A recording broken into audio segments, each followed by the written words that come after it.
고린도전서 7장 8절부터 16절까지 한 절씩 교독하겠습니다. 내가 결혼하지 아니한 자들과 과부들에게 이르노니 나와 같이 그냥 지내는 것이 좋으니라.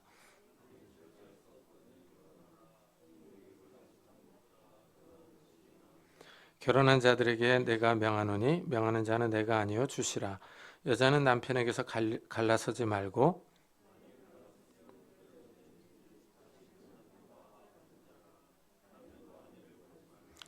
그 나머지 사람들에게 내가 말하노니 이는 주의 명령이 아니라 만일 어떤 형제에게 믿지 아니하는 아내가 있어 남편과 함께 살기를 좋아하거든 그를 버리지 말며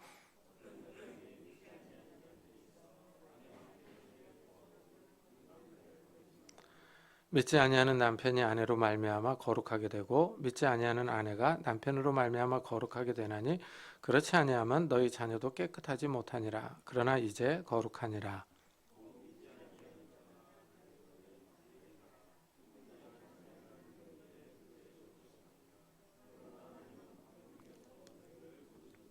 다 같이 아내 된 자여 내가 남편을 구원할는지 어찌 알 수 있으며 남편 된 자여 내가 내 아내를 구원할는지 어찌 알 수 있으리요.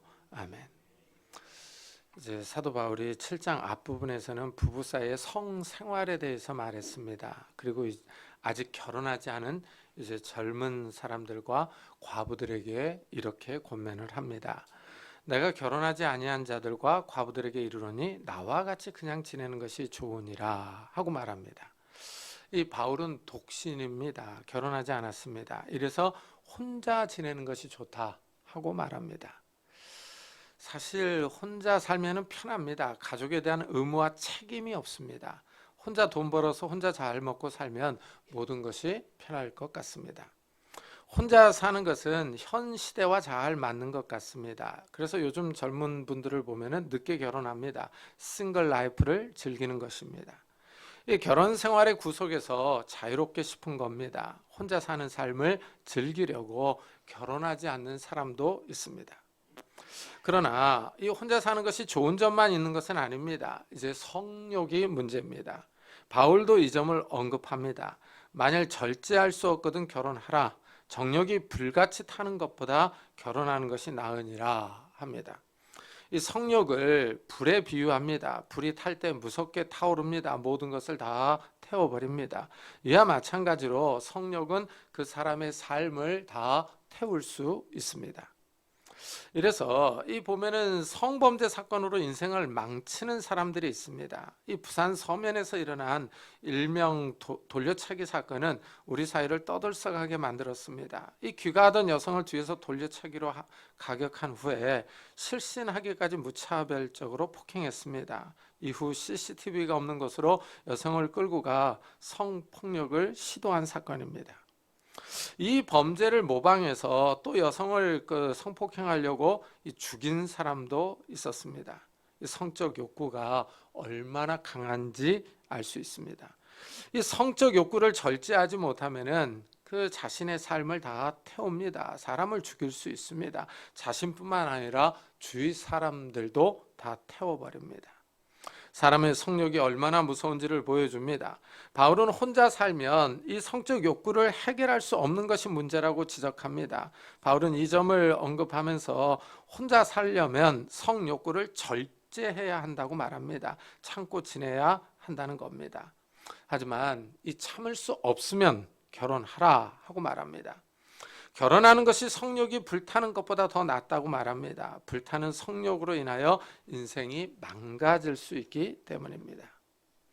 혼자 살면 이 결혼 생활에 대한 책임과 의무가 없어서 편하고 좋습니다. 하지만 이 젊을 때는 좋은데 이제 나이가 들면 외롭습니다.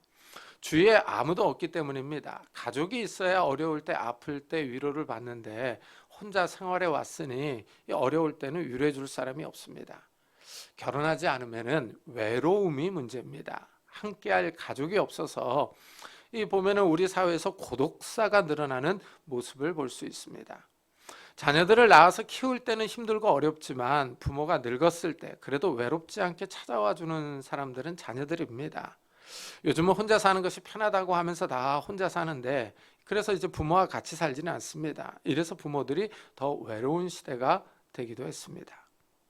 이 바울은 결혼하지 않는 청년들에게 권면하더니 이제는 결혼한 사람들에게 이렇게 권면을 합니다. 결혼한 자들에게 내가 명하노니 명하는 자는 내가 아니요 주시라.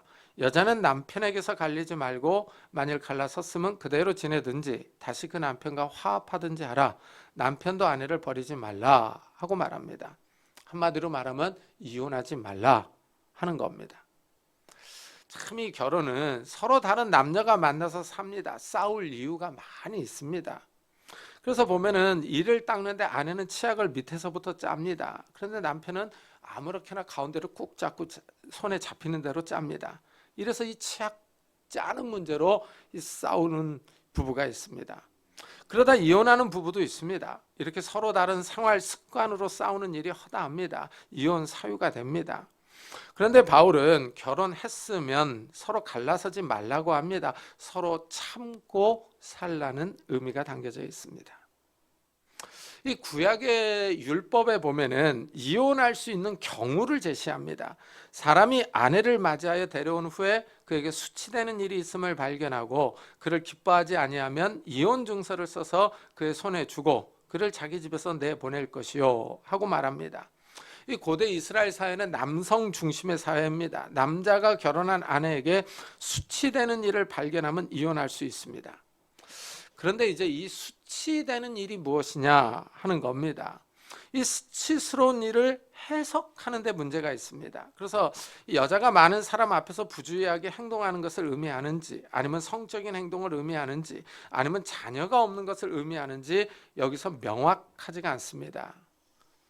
그래서 이 율법의 말씀이 명확하지 않아요. 그러니까 남자들이 마음대로 이 수치스러운 일을 해석합니다. 그래서 자기 마음에 아내가 들지 않으면 이혼 사유를 대고 이혼 증서를 써 주었습니다.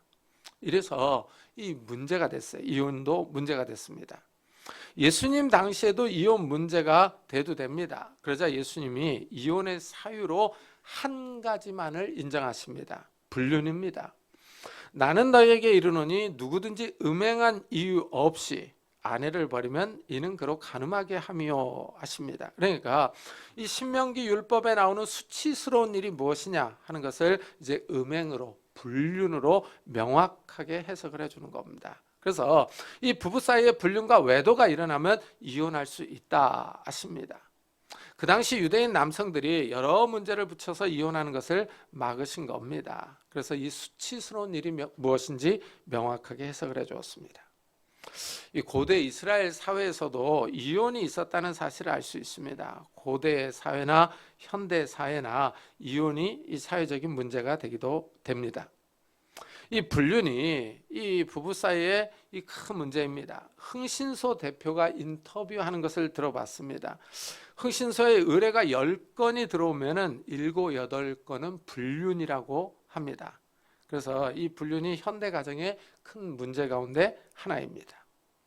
이 이혼하지 말라라는 이 사도 바울의 권면은 현대인들에게 잘 맞습니다. 왜냐하면 이혼율이 높기 때문입니다. 제가 네덜란드에서 살 때 이 동네에서 보면은 결혼 20주년, 30주년 이런 현수막을 붙여놓고 이 파티를 하며 축하하는 집들을 보았습니다. 그래서 제가 처음에는 그 플랜카드를 보면서 야, 뭐 별걸 다 축하하네 하면서 잘 이해하지를 못했습니다. 그런데 이제 그 나라에 오래 살아보니까 축하할 만합니다. 왜냐하니까 이혼율이 높은 겁니다. 이혼하는 부부가 많다 보니 계속 결혼 생활을 이어나가는 부부가 특별해 보입니다. 이래서 20년, 30년 살았다 하고 이벤트를 하는 겁니다. 이 네덜란드에서 보니까 처음에 이 남녀가 다닐 때 커플이 다닐 때 다정하게 손을 잡고 다닙니다. 그래서 야, 참 보기 좋다, 다정하네 이렇게 생각을 했어요. 그런데 오래 살다 보니까 점점 이상한 시각으로 보게 됩니다. 혹시 불륜하냐? 이런 눈으로 자꾸 보게 되더라고요. 왜냐합니까? 하도 이게 뭐 정말 동거했다 찢어졌다 뭐 결혼했다 이혼했다 하니까 다정하게 손잡고 가는 커플이 그냥 보이지 않는 겁니다. 그리고 특히 이제 여름 휴가가 끝나면은 그렇게 많이들 갈라섭니다. 다정하게 휴가 갔다 와놓고 성격이 맞지 않는다고 막 갈라서는 거예요. 인구가 한 3만 명 정도 사는 도시였는데 정말 이혼율이 많았습니다.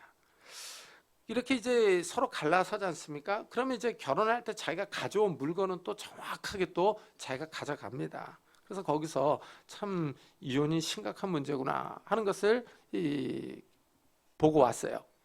근데 우리나라에서 지금 보니까 우리나라도 이제 이혼율이 높습니다. 2022년 결혼은 19만 2천 건입니다. 이혼은 9만 3천 건입니다. 단순히 수치로만 보면은 이혼율이 거의 50%입니다. 하지만 이혼은 이제 오래 살다가 5년 살든 10년 살든 뭐 3년을 살든 1년을 살든 2022년에 이혼한 것이기 때문에 단순하게 50%라고 말할 수는 없을 겁니다. 그럼에도 불구하고 이혼율이 높습니다. 이혼하는 사유도 다양합니다. 성격 차이, 경제력, 외도, 가족 불화, 신체나 정신적 학대를 꼽고 있습니다. 참 이런 사유들을 보면은 이 같이 사는 것이 어렵다는 것을 알 수 있습니다.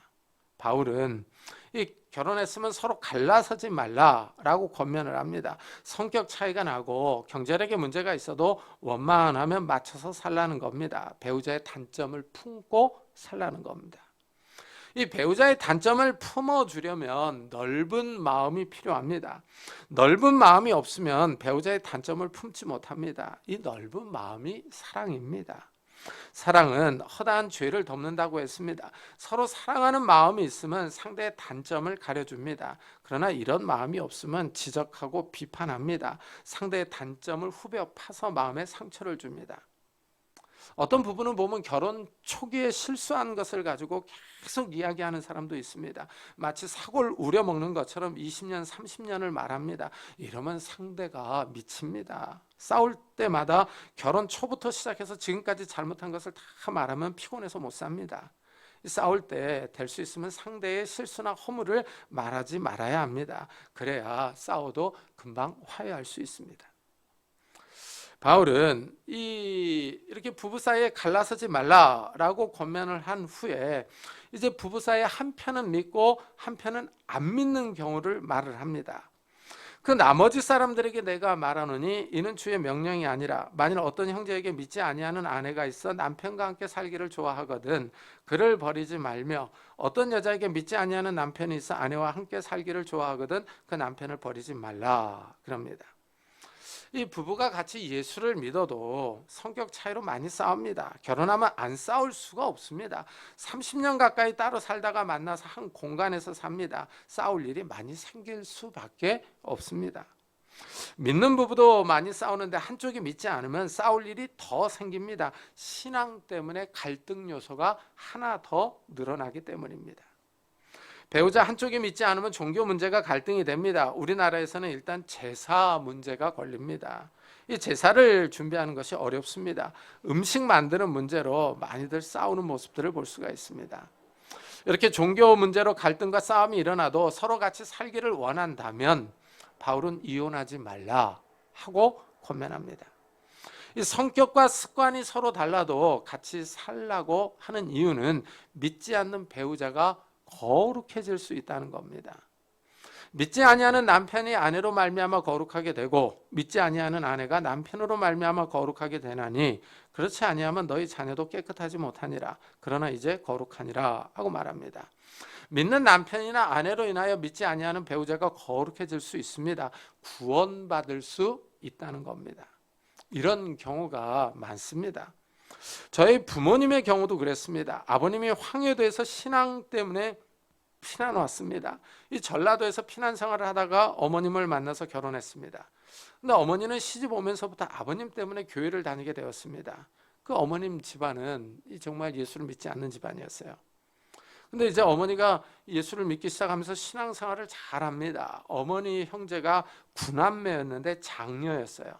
그래서 어머님의 전도로 할아버지와 할머니가 예수를 믿고 돌아가셨습니다.